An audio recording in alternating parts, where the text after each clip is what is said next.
Eu gostaria de pedir licença para você para novamente tocar na questão do processo judicial que eu estou movendo contra a Diocese de Bauru. Por quê? Porque eu li alguns comentários aqui na minha página de pessoas, e pessoas assim muito queridas inclusive, mas que talvez não estejam inteiradas sobre o processo, o que discute o processo e assim por diante. O que faz com que a gente movimente o processo contra a Diocese? O que está se discutindo nesse processo?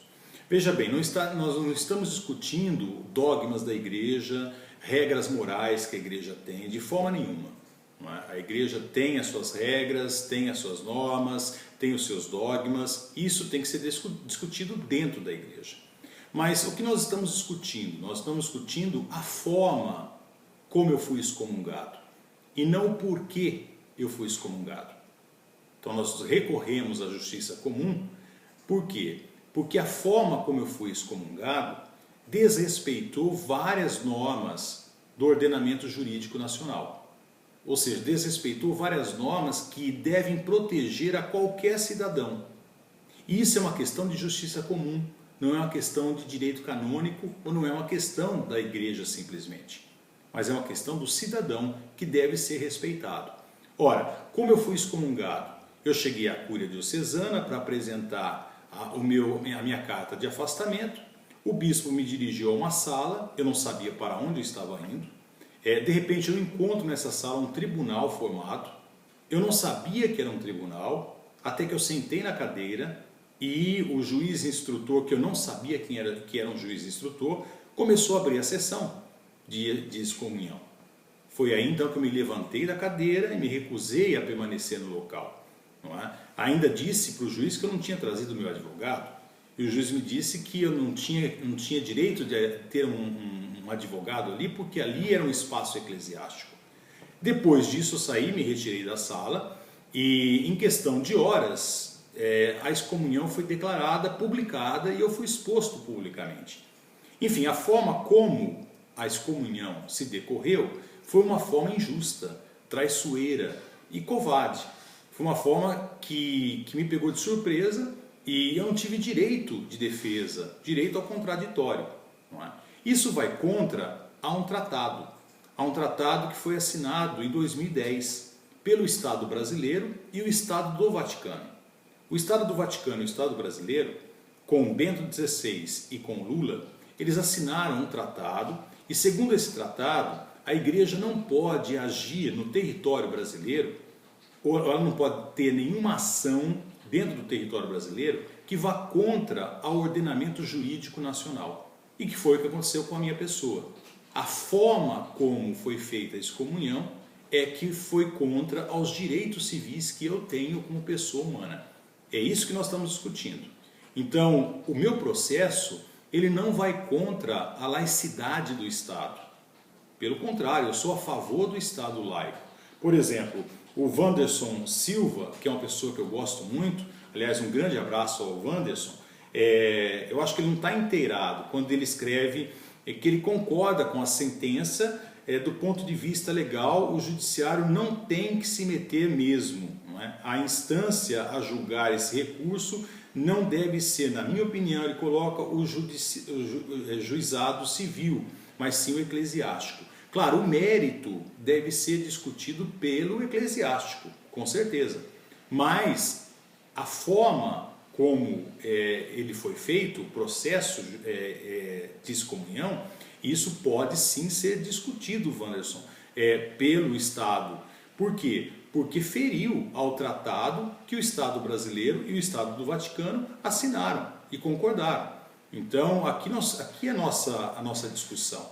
E o que eu pretendo não é, através desse processo, não é discutir o mérito e aí modificar a igreja. Não, o que eu pretendo é anular essa excomunhão. Anulando essa excomunhão, a igreja pode me excomungar novamente, não tem problema. Mas ela deve fazer de uma forma tal que os direitos civis sejam respeitados. Como deve ser respeitado em qualquer caso. Não é? Uma vítima de pedofilia, por exemplo, ela tem os seus direitos civis, não é? De mover uma ação contra a igreja. Por quê? Porque ela foi desrespeitada dentro dos seus direitos individuais e dentro dos direitos humanos que a protegem. Não é? Também o Celso Praciano, agradeço a participação do Celso aqui na minha página, é de São Paulo, não é? Que ele diz assim: decisão perfeita, Estado laico. Se eu só analisar a sentença e não analisar o processo, o pedido, eu também vou achar a sentença perfeita. Não é? Mas eu tenho que analisar o pedido. E o pedido diz referência à forma e não ao mérito. Aí nós entramos na questão de que o Estado pode sim intervir aqui e fazer com que a igreja então anule esse ato e aí então faça uma excomunhão dentro dos critérios que respeitem o ordenamento jurídico nacional. Isso é muito bom, porque não somente no meu caso, os homens da igreja não podem estar acima do bem e do mal.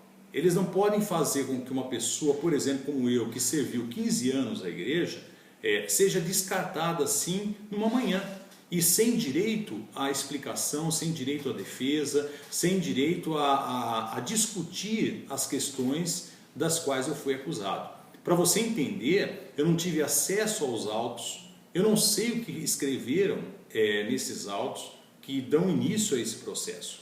Então, na verdade, eu não sei do que eu fui acusado. Isso não é justo, isso desrespeita ao nosso Estado, que deve ser laico. Então, quando as religiões entram e desrespeitam direitos civis, aqui o Estado tem que entrar sim. Não é? E nós, como cidadãos, temos o direito de nos recorrer ao nosso Estado para que a gente possa se proteger, seja de uma empresa, seja de uma igreja, que também é uma empresa, seja de qualquer outra instituição. Então, o meu ato, a minha atitude de entrar com o processo é uma atitude que leva as pessoas, eu deve levar as pessoas a pensar na questão da justiça. O que é justiça? Não é? E como nós devemos ser tratados com justiça. Então eu acho que o meu ato não diz respeito somente à minha pessoa, ou ao meu caso, mas é uma atitude que eu tomo para que os homens da igreja tomem mais cuidado com as pessoas e também as pessoas se façam respeitar frente aos homens da igreja. Essa é a nossa intenção. E por isso que eu digo para você, a sentença na primeira instância foi dada, nós respeitamos o juiz que deu essa sentença, mas nós não concordamos. E é por isso que nós vamos recorrer a São Paulo, vamos recorrer ao tribunal. Então, portanto, a história continua.